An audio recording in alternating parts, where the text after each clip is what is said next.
And welcome into Getting Help from Uncle Sam, or if it's done in the state of Alabama, we call it Getting Some Help from Auntie Alabama. And we are very fortunate in this state for 24 years to have had on an annual basis a thing called the Silver Haired Legislature.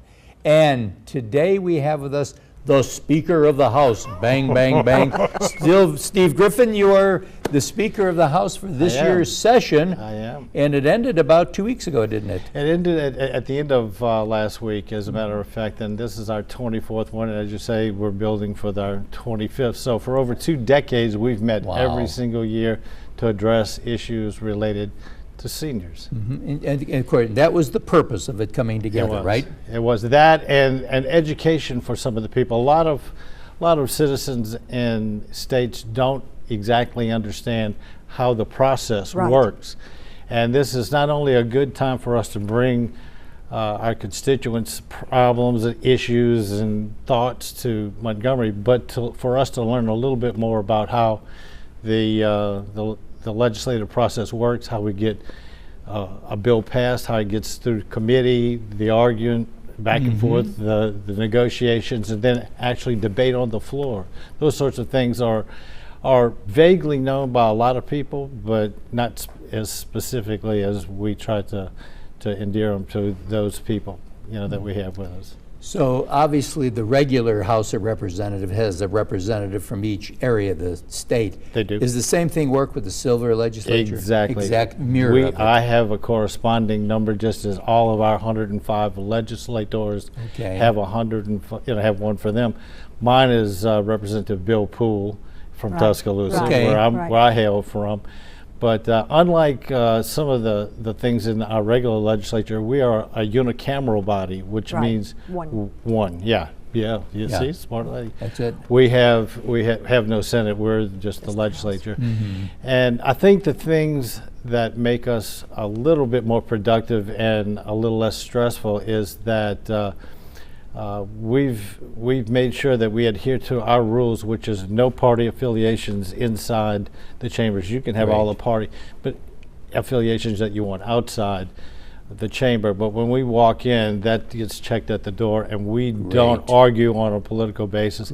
And as many governors have told us over these years, and we make it a rule to open the first day of the session by having the governor come and address us, is that we hadn't been around this long to be stupid. We've learned some things over time, and that's one of the things that I think allows us. We know we have a limited amount of time, a limited amount of money to get things done that are very important to the group that we're talking about now, the seniors, people 50 years old, 60 years old, 70, 80. And if you look at the numbers on those, there's statistics out now, demographic statistics, that show that by the year 2030, there will be more people over the age of 85 than under the age of 18 in the state of Alabama. So we have different needs. It's sort of a shifting in how we have to reallocate funds. And so to their benefit, our legislators, regular legislators, and our senators, as well as the governor's office, do listen to us, and we bring these things and we write what are called resolutions, which are handled by legislative resources services, and they do it exactly like a bill is written, so that if you look at a resolution that we pass, it's already in the form to become a bill with some modifications and some further debate by our regular legislature. So in that regard, we save them time. It's also, we feel like we can save our regular legislators some time by being right in front of these people that we represent. A lot of time we go to nutrition centers, the area agencies on aging, which are the AAAs. We work hand in glove with ADSS, Alabama Department of Senior Services, and their new commissioner, Todd Cotton.